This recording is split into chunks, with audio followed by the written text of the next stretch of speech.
Who's this? Is this Roman? Yeah. Aha. Hasta aquí.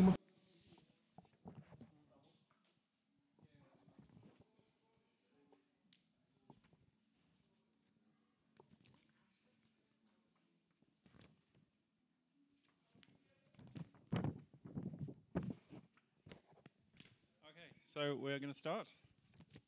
Are we live, Sab? Alrighty, so welcome back after lunch, everybody. We're just we're only 15 minutes behind. We're doing pretty well. So Roman Paškulin is founder of OMI Institute for Anthropological Medicine and researcher in the Laboratory for Neuroregeneration at the University of Ljubljana. His PhD thesis, Pharmacodynamics of Entheogen Drugs, Influence on Gene Expression, is a study on the impact of Ibogaine on cellular energy metabolism. This scientific approach of evaluation of natural remedies aims to bring traditional knowledge into Western medical use. His special interests lie in the lifestyle diseases, especially addiction, and most of his work deals with the soul-healing herbs. He's conducted field research on iboga, ayahuasca, and mandrake ethnopharmacology, and is author of a series of scientific publications that bridge molecular genetics with physiological, psychosocial, and spiritual impact of entheogen use. As a medical hypnosis therapist, he offers counseling on the risk reduction and success improvement of altered states-related therapies. Roman Paškulin. Good afternoon already to everybody, and thank you for the invitation to attend this conference. Yeah, we have already heard a couple of hypotheses regarding the mechanism of action, and none has been proven yet as completely accepted, or didn't give answers to all the aspects of how this miraculous one treatment success is transmitted, or why this effect is prolonged far beyond the presence of the substance in the body. Classical pharmacology, pharmacokinetics, always describe some different kinetic models, but usually don't have a long effect after the diminishing of a substance from the body. As already pointed out, the new field in pharmacology has already emerged some time ago, but it's developing, and it is called influence in the cell, not surface pharmacology, but pharmacology through influence on genes. That substance enter they pass the cellular membrane, and ibogaine, because of its lipid nature, is rather very free by this passage, similar to steroids, which all these kind of substances pass, and some of them bind to the inner receptors in the nucleus. And then they form the so-called activation factors acting on the promoter regions on genes, and they change. So weak. They change. Okay. They change the gene expression pattern. Every cell in the body has the complete same genome, regardless their differentiation. But what differs them one from another is not just their morphology, but also function, which are all the consequence of the diverse expression patterns. And the field that describes these situations is called epigenetics. During the life from the very first cell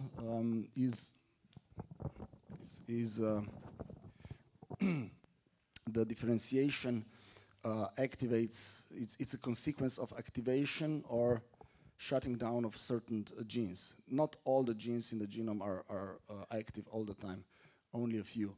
And that's why the cells are different one from another, from morphology to function.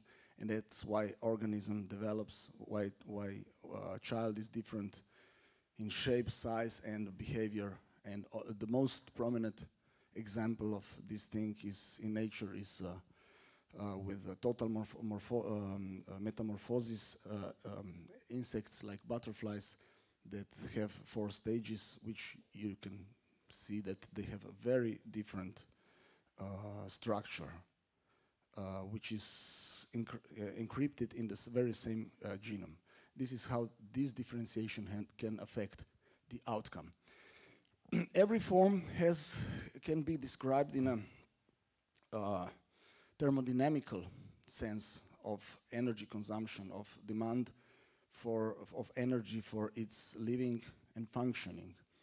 And when we are talking about this, the term homeostasis has been brought up long ago, and it was always considered that homeostasis is the only, but nowadays it's recognized from this kind of mathematical representation of epigenetics, so-called epigenetic landscape, that different homeostasis can be, that organism can adopt a different homeostasis, each differ from another by its y-axis, which describes the energy demand for its sustain. So you have a better, more stable systems and less stable systems, and between them there are barriers, energetic barriers. So we can see that maturation is a kind of process of searching for a more and more stable and less energy demanding form of being, like education, getting job, getting good salary, and getting into the healthy retirement when you can enjoy your life and maybe travel, etc. And you can see that with butterfly we have a caterpillar that has a high demand for surviving. Its homeostasis volley is much more elevated than at the end stage of butterfly, and it eats a lot. It's on the ground, while butterfly doesn't practically eat anything. It flies and it mates. So that's a kind of more giving type of phase, more giving phase of life.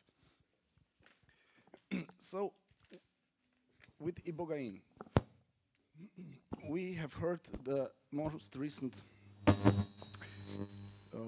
idea of how the plasticity, the brain plasticity, could be passed by neurotropic factors.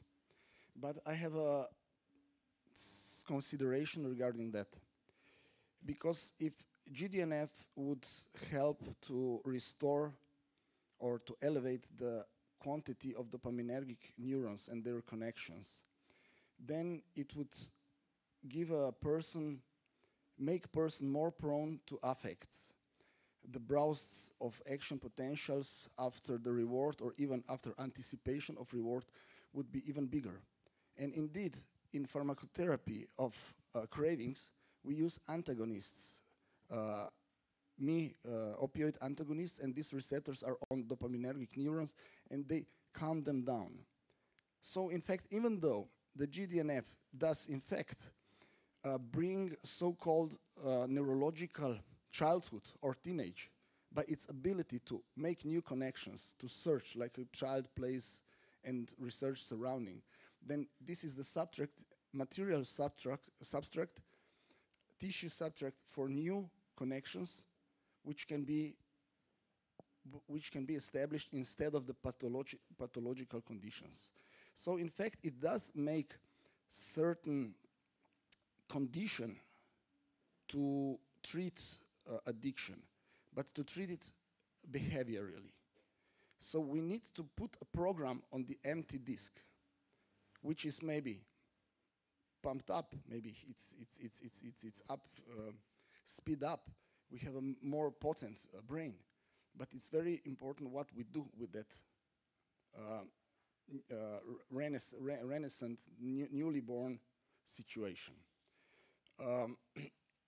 GDNF does definitely have an impact in circumstances like Parkinson's disease, when we need a baseline, we need to elevate dopaminergic baseline. But addiction in the centers that are not nigrostriatal, the mesolimbic centers, they are more dealing with affects and not with general well-being.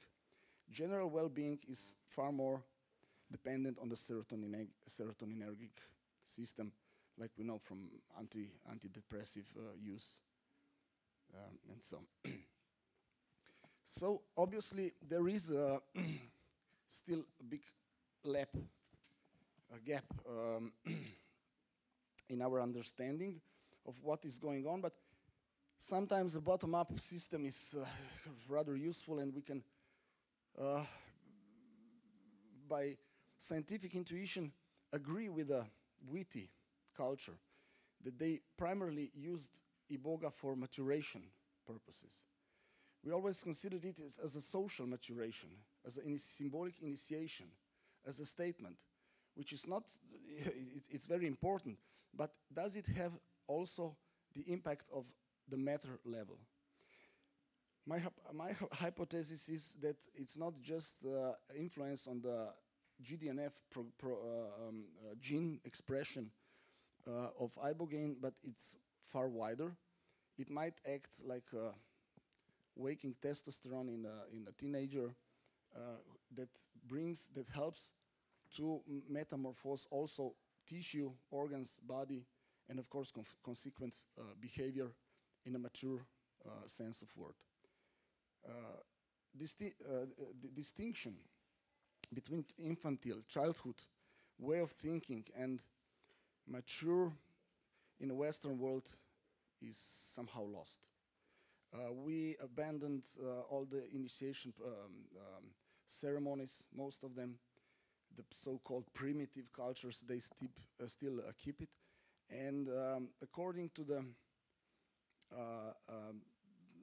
American developmental psychologist Virginia Satir, the adulthood is psychosocially characterized by having a true connection with self. That means feeling yourself, being able to make a decision, to conduct the decision, and to keep it, transformational decision, to be able to make decisions. So to have a certain kind of independency, solidarity, and freedom. So in a consumption culture and hyperprotective families, etc., this border is to the big extent it's lost. So what is going on then with Iboga? How could this be? We all know that teenage is a hard time. It's risk time. It's so many transformations, so many changes are going on in a social, psychological, physical. First love, first disappointment. So much school. You have to earn your own money first time, and then you have all those skin problems and everything. So on all levels, you know. And it's the same with the transformation of caterpillar into the butterfly. There should be a third picture. I said it's four of them. One is egg. Then you have this caterpillar larva, and then you have a cocoon. The caterpillar closes itself, liquidizes all the tissue, reorganizes itself, and comes out as a butterfly. It's very energy consuming process, and that's why it closes up, so it doesn't have an outer influence. So if we speed up this process in a human situation with Ibogaine, if the hypothesis is true, then there is a big energy demand in those 24, 48 hours in general population, and especially with addicts, which have to, their work is even more profound because they have to detoxify themselves, they have to reverse the tolerance, change the receptors on the surface of cells and everything, because the addiction is the adaptation process. It's life-saving process in order to avoid the overdose. But the problem is that when you are attuned on the presence of drug, suddenly if you take the drug away, you have the reverse effect, and also unpleasant if the one is pleasant. But any adaptation, like if you want to adaptate your apartment, you need money for it. And if you want to adapt your organism back into the old system, or if you want to develop, to maturate it, all these processes of changes need energy. And this energy is taken. And what happens where is can we have a next or two? Just ask when you need the next one more. We checked bioelectrical fields, also known as aura, with the Kyrian camera on a couple of subjects, but this is a representation. Just we have more on website of my friend that conducted this. You can get all the pictures, but this is a nice representation of what is going on during the Ibogaine. The bioelectrical field before the consumption, just after in the very, sorry?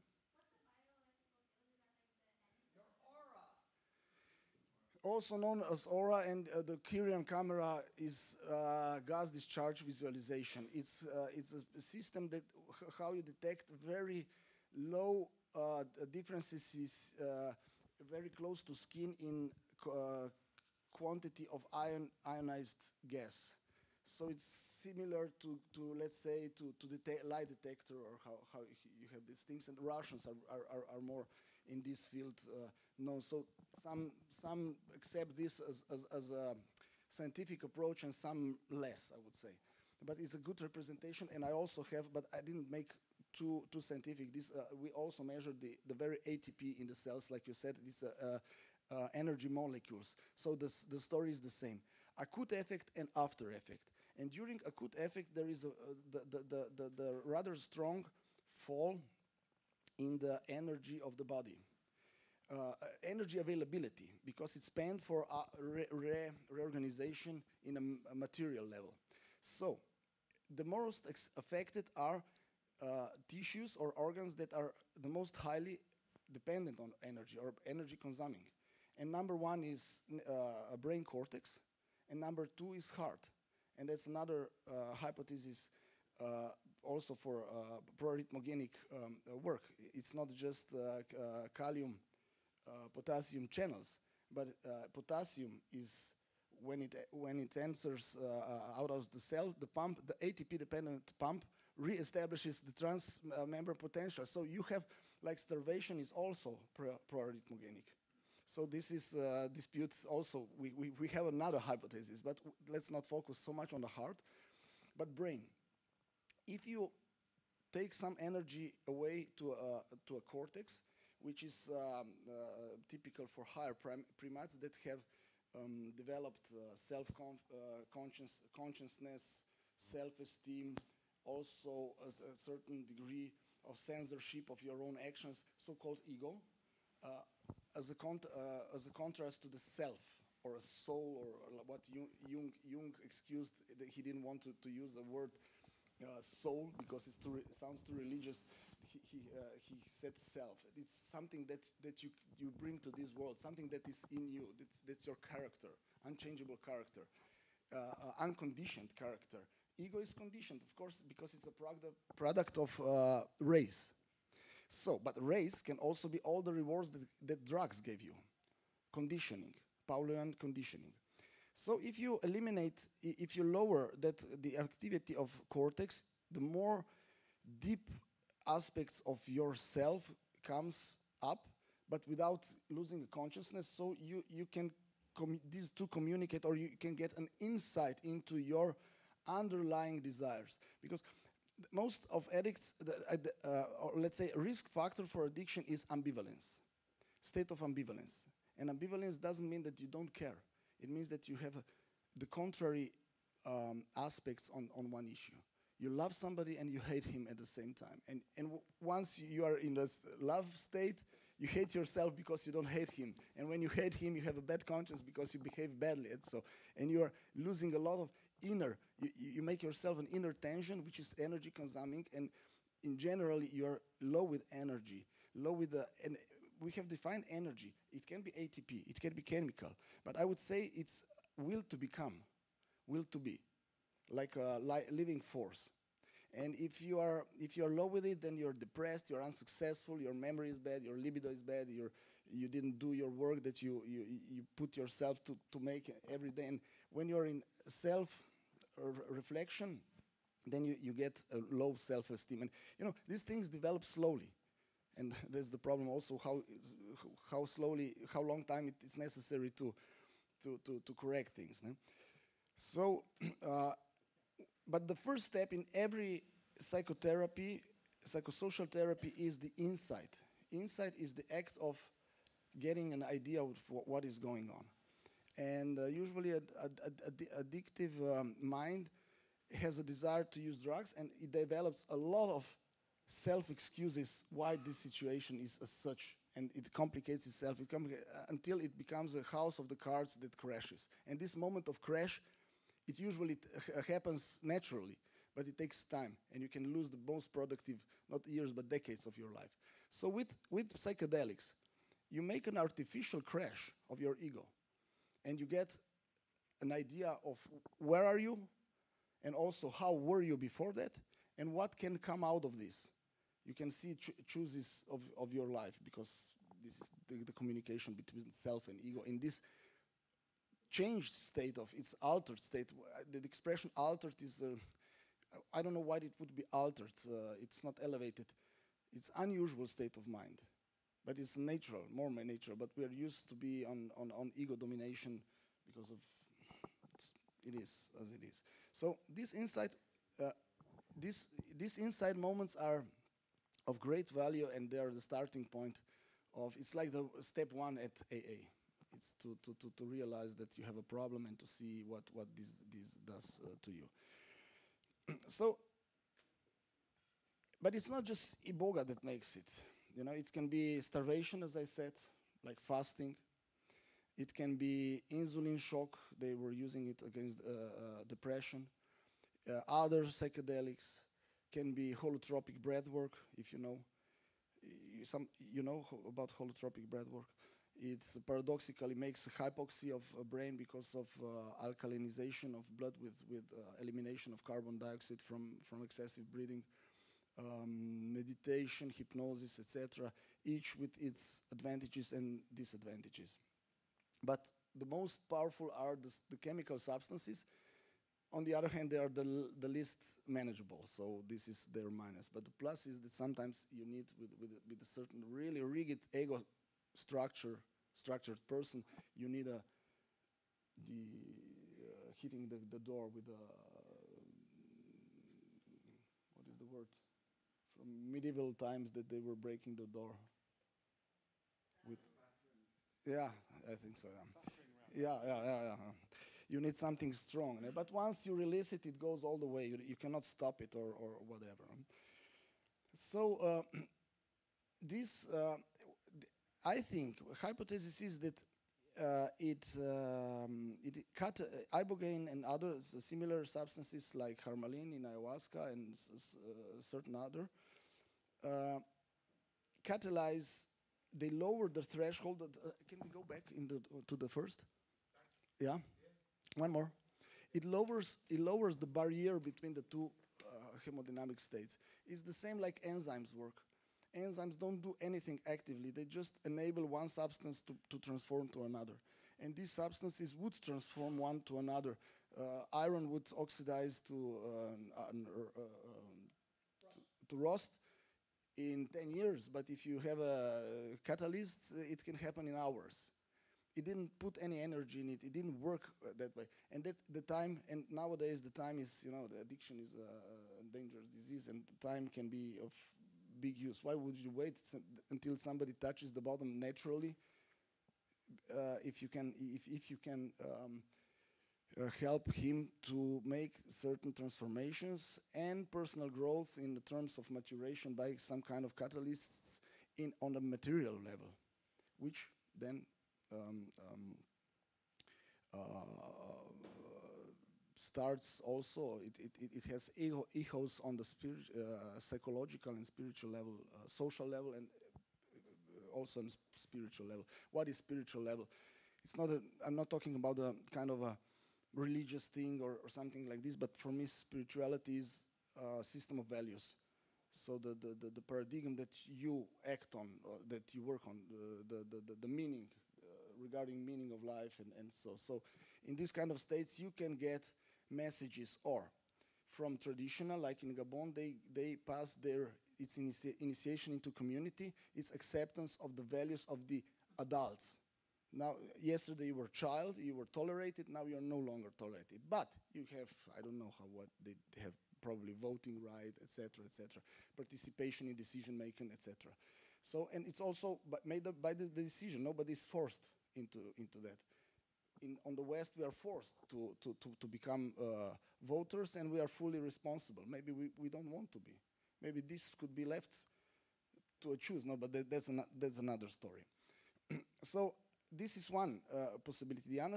Another one is introspective initiation, like searching for yourself. Maybe it's more closer to individualistic West, to find your own path and to be different and to be anarchist from then on, but on a healthy way, not necessarily being a vagabond and drink a lot of alcohol, but it's to sustain to accept your difference. No? And definitely this deals with values, and many say that the addiction is a crisis of values. In the epidemic of addiction is the crisis of value, and the crisis of connections also. Drug becomes a partner because somebody doesn't rely anymore on other people, so it's kind of social isolation. There are many theories. The least possible for me is a medical theory regarding just the dopamine reward system, because it might act once the addiction is already developed, and it just acts as long as you take drugs because I like them, so I will repeat. But when it comes to the part that I take it because I need it, otherwise I don't feel well, that's another side of the coin, which happens very early, and dopaminergic system there doesn't have much, or maybe just triggers the relapse. If you succeed to abstinent for some time, then probably it does bring you back to drugs, but it's very soon it comes to the situation that Burroughs like to state that what if pleasure is nothing but a relief? So I hope that there is more in life than just avoidance of pain and sorrow. So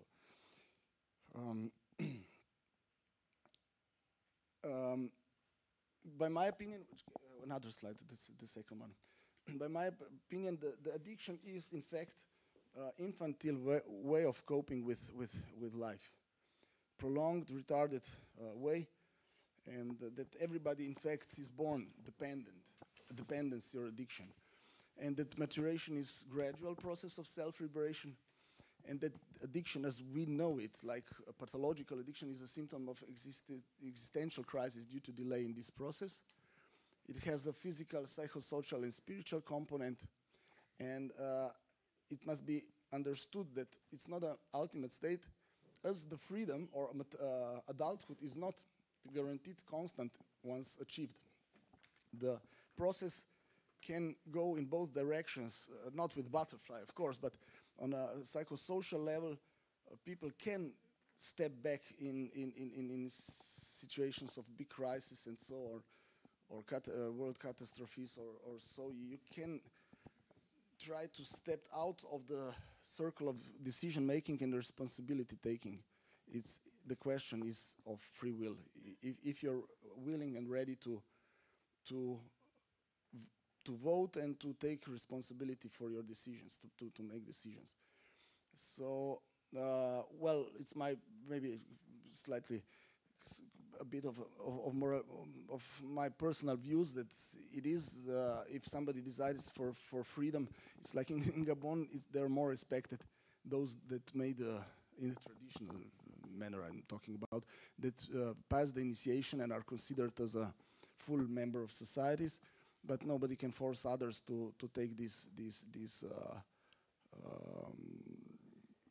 I think there in civil world there should be place for adults by age who decided not to vote, and they have different responsibilities. It's like in a war, like men go to war and women and children and elders stay out. So it's something that also should be left to a decision, and nobody should be forced into it. Although I think that somebody who takes decisions and responsibilities is in certain aspect not worth more, but, well, it's my personal view. And that freedom also from addiction can only be taken and can never be given. That's very important to understand that the programs, or even Iboga, I think that sometimes people do with Iboga work after they had their experience. It can be thankfulness, gratitude, but maybe some feel that they owe something to it. So it's worth consideration how much is self-liberation, and how much it came from outside. Because if it came too much from outside, you are not free, because you owe to the substance, to the person, to the system, or whatever. This is how, when the fundamentalistic people go through certain system of new system of belief that liberates them, but then they're stuck in it, you know. We can see that with orthorexy, sports. We can see with religion. If something rescues you, I think you're not free. So this should be taken into consideration, that if you want to be really free, then it's up to you. And indeed, I saw often that after Iboga, there was a relapse that I embraced.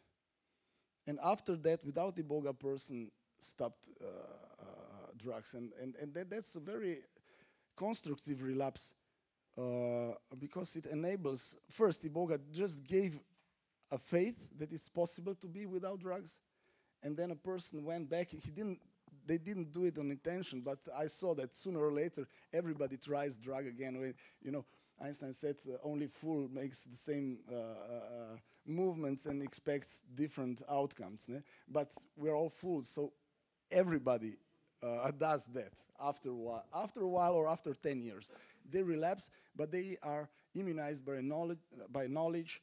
They see very quickly what is going on with them, and usually it's a short relapse, and then they come out. And I think after this second abandon of drug or anything, it's not just drugs that make you addicted. It's also the way of thinking or many techniques. And I think this second step off is the final, and then the liberty is all yours. What do we have left? Yeah, one more. Daura, we saw. Okay, okay. Yeah, it's a question of free will. NIDA president Nora Volkov, she says that addiction is disease of free will. I think the free will is a very quantum category. It exists if we believe in it, and it doesn't if we don't. So in fact, it's up to our decision which way we will take. So, yeah, one more. That's quotation that I like from Carlos Castaneda, that we all expected, reading that we will get some instructions for certain chants or magic words or statements or something that will give us special powers, usually over another people. That's what power is all about. But he explained that it's the energy, this personal energy that we are, that enables us to see across or make changes. And so, and another thing that is not described here is that he said that it's even more important is not what you do, but what you don't. So the inner energy is a dynamic balance between the income and outcome. So modern person is often full of leakage, unuseful, unrational leakage of energy. So if you cannot change much of the input of the energy, then at least you can cut the unhealthy habits that suck your energy away, and by that you raise your free energy level, by which you can use for many things. You know. Do we have something more? Aha. Okay, liberation. We hear so much about the problem by the source of Iboga. So West will be, we do have our own tradition from antique, and that's from the Odysseada. Ulysses, by the advice of Hermes, rescued his sailors being transformed into the pigs. This, of course, is a parabola for excessive eating and drinking. And they were enchanted by Kirka, by a plant called Kirkea or mandragora, mandrake. This plant that was protected Ulysses and also helped him to rescue his sailors is Peganum harmala, and we heard that harmaline is similar by the structure, molecular structure, by way of action, subjective effects, and obviously we have our own tradition of liberation. Just as a remark. Okay, thank you.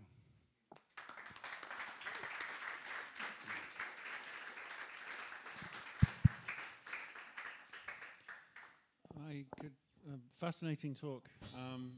I could ask you a ton of questions, but I'd rather the audience. Questions from the audience?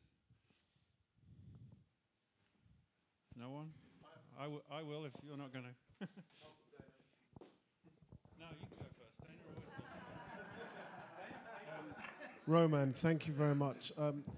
Yeah, really excited to hear about the energy conservation of the human being. And with addicts, the big problem is that we take everything on and we're actually not conserving very much. What I've found, and I just wanted to get some feedback from you on this, is that Ibogaine has its own energy. And when you're dealing with addicts who are very sick, and the expectation of the addict is that they may get these incredible visions and enlightenment at the end of their treatment, but Iboga has an energy field.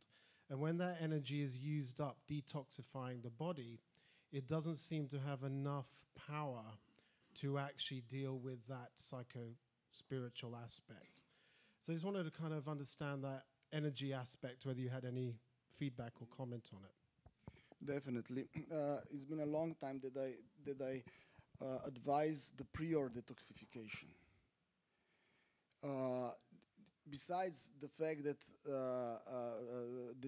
already detoxifying body or just woken up, just coming out of the addiction has the problems on its own, and then you burden it additionally with Iboga.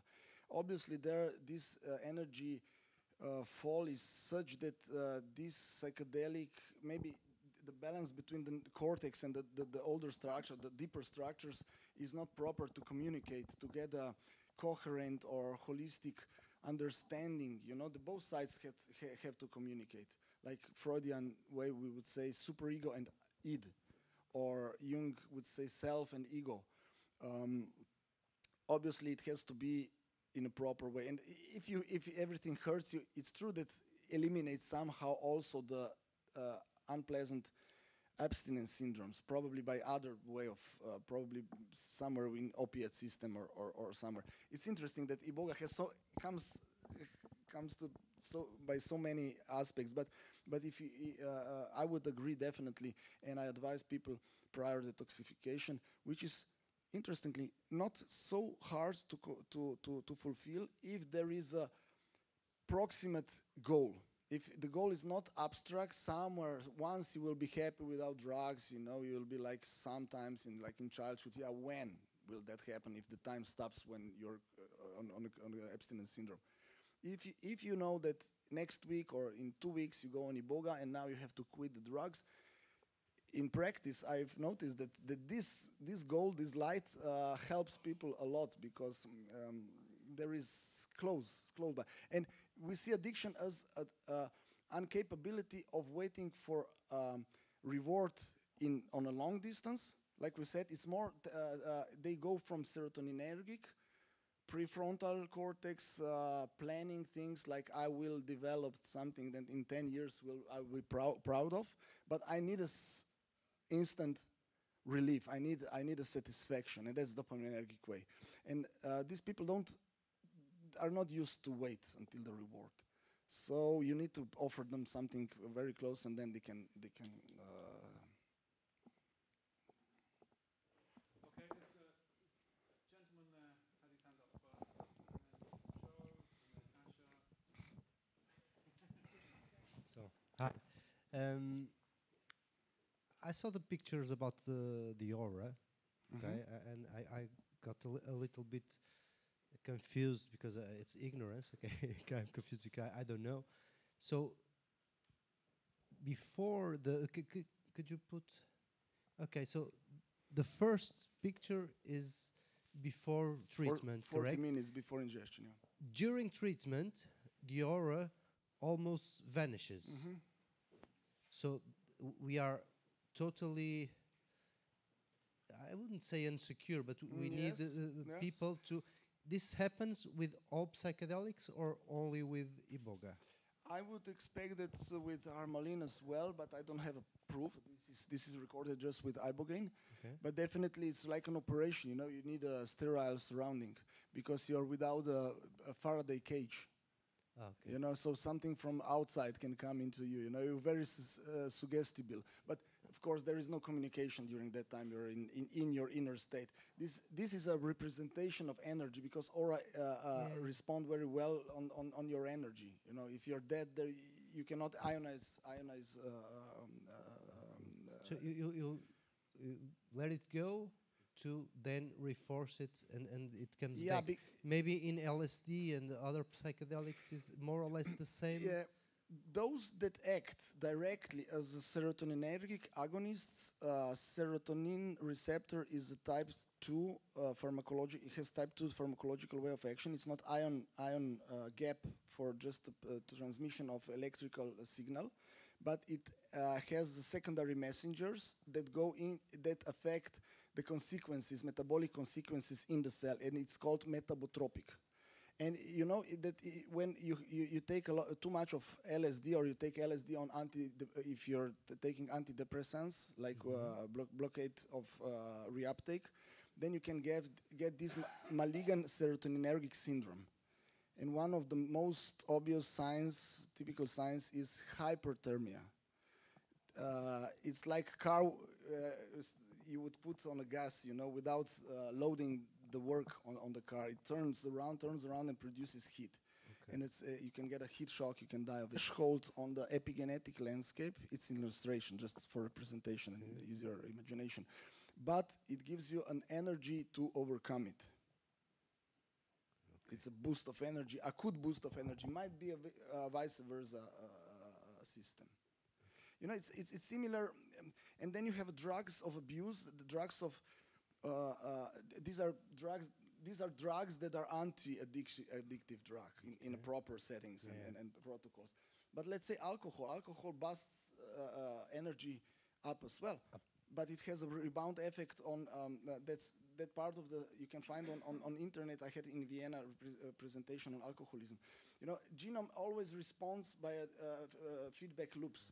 And if you have too much of energy, acute energy with alcohol, it can go really high. You know, you can get, you really have, you speak all the languages on the alcohol. Maybe, yeah. But indeed, you made a conversation. I don't know. It doesn't have negative. I'm not talking about alcoholism. I'm talking about acute, nice alcohol effect. Yes, It raises your energy. But what is hangover? The gene very quickly responds with a down regulation of synthesis of glycolytic enzymes that digest sugar and alcohol. And you, as soon as alcohol is away, you have a low.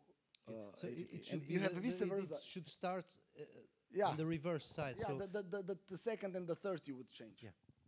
Okay. Thank you. Thank you.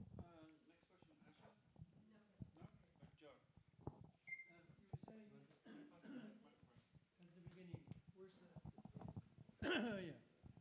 Hello. Yeah, you were saying at the beginning about the way the effect continues after it's been taken, sometime after, that it acted on the gene, I think you were saying. So is that rather equivalent to saying it's subatomic level, sort of the quantum level that it's operating on? Well, gene is not subatomic. Gene is above atomic level. It's Right. Yeah, it's molecular level. But it's quite different to any other drug, you're saying. It doesn't... I think just the field is not researched enough. Until all the old pharmacologists go into a retirement, then this new paradigm will not come out so much. But this omics, genomics, proteomics, metabolomics. This all they deal with the cell, because the cell is like an individual, and it's very dynamic process of changes, minute changes of gene expression. I think that. Everything acts if you just make exercise, your gene expression before and after is different. You have a very quick and reversible changes, and you have more deep and irreversible, like maturation. Once you get old, you cannot completely become. You cannot shrink into the child. Yeah. But you can start thinking the way the kids do. I just wanted to inject something here. Ken Alper says you can reimplant addiction by just taking cocaine after Ibogaine. So there's supposed to be some stress in this conference on aftercare, and I wondered if you wanted to comment on how you thought the availability of aftercare versus no aftercare at all could affect the success rate of Ibogaine. It's first that reinvent the addiction with another shot of cocaine. The question I'm wondering, probably there's no answer, but it might be that if you take an example of properly treated ex-cocaine users and average population, and you give them cocaine, it might turn out that more addicts you would get out of the normal average population than to properly cured one, because they are immunized also with knowledge and experience. And they might take once, and they might take right away, call somebody, take me away from here for a week, because I know it takes craving lasts for a week, take me to the seaside, etc. And the naive one might fall. If you saw a movie Trainspotting, the first one that died was the guy that took the first time in his almost adulthood, in his late 20s. And all the others start as teenagers, but they developed their mechanisms of, okay, that's the first part. And aftercare, it's of course very important, but proper level of aftercare that somebody doesn't change addiction of cocaine on addiction of aftercare, as I said before.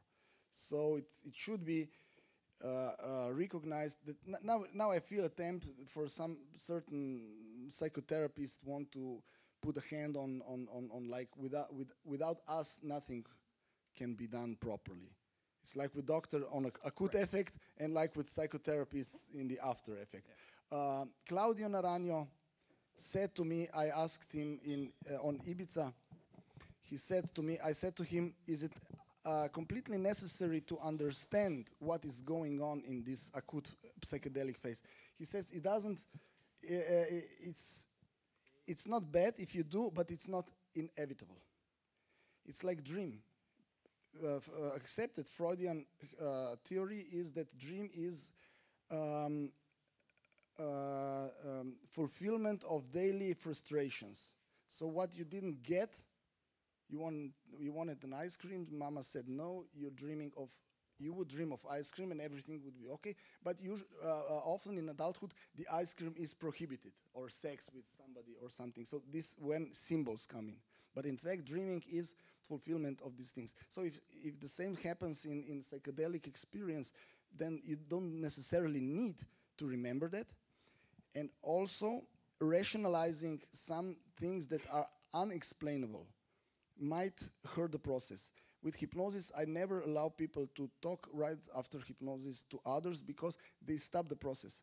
Once you label it, you know, a couple of days afterwards, things are still like coffee, and it has to settle down, it has to sit down until you have a drink, you have a final product. And I disadvise people to talk to somebody too soon after the experience. So it has pros and contras. Thank you, Roman. Could we put up the manifesto of addiction slide again? Addiction, a manifesto on it. One back, I think. My question for you, well, I had two questions for you about this. Very interesting things to think about. Is this manifesto something that you've developed over time? Is it coming, or is it something that you put together for this? No, I put together for Tepoztlan, but it's a product of long time. Because I kept thinking that there was maybe a subtle distinction between freedom as an absolute state, self-realization, moksha, liberation. Like I kept getting caught up in that subtleties between what the definition of freedom is, and that's what my question is. Whoa, that's a question that's been trying to answer bigger people than me, the Kant and it's what is. Some say that it's a recognition of necessity. So then you come around, a circle. So it might sound as a surrender, but it's not. Now if you find a wisdom, like a recognition of necessity.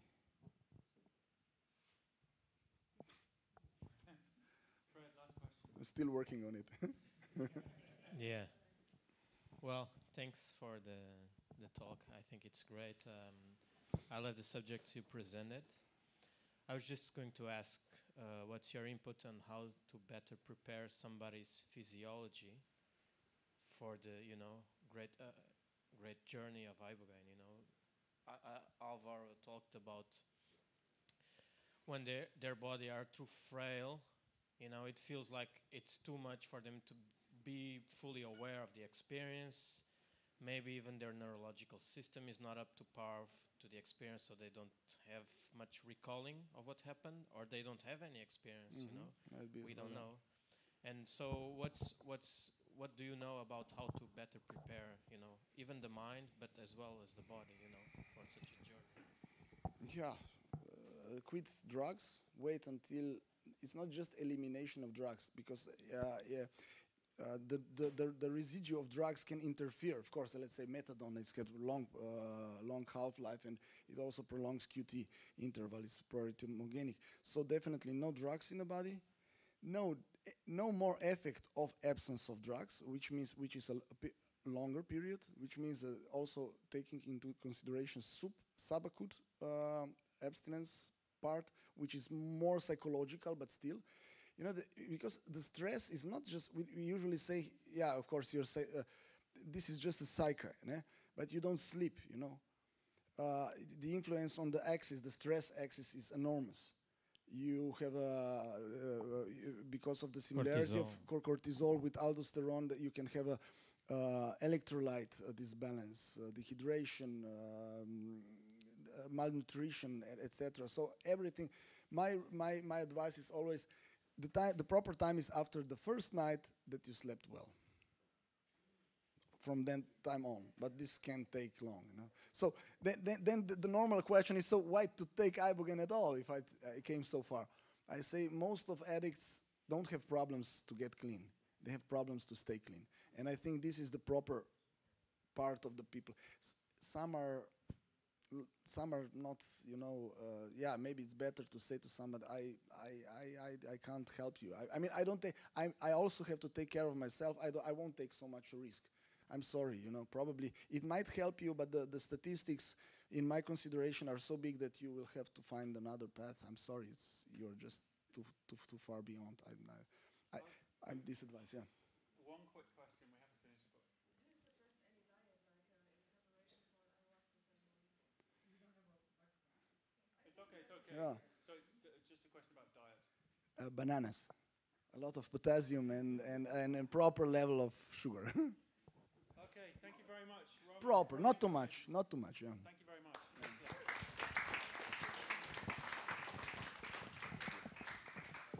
A quick 2 or 3 minutes, turn around, bathroom break, whatever, and then we start again. Okay. I got to ask you a question because I never actually looked at Sam, are you saying that most substances don't recommend? Yeah, now. Probably they do. Great. Yeah, probably they do, but I don't have these three people. I cannot reference. Because you know what? You take Because then what is it that explains why it affects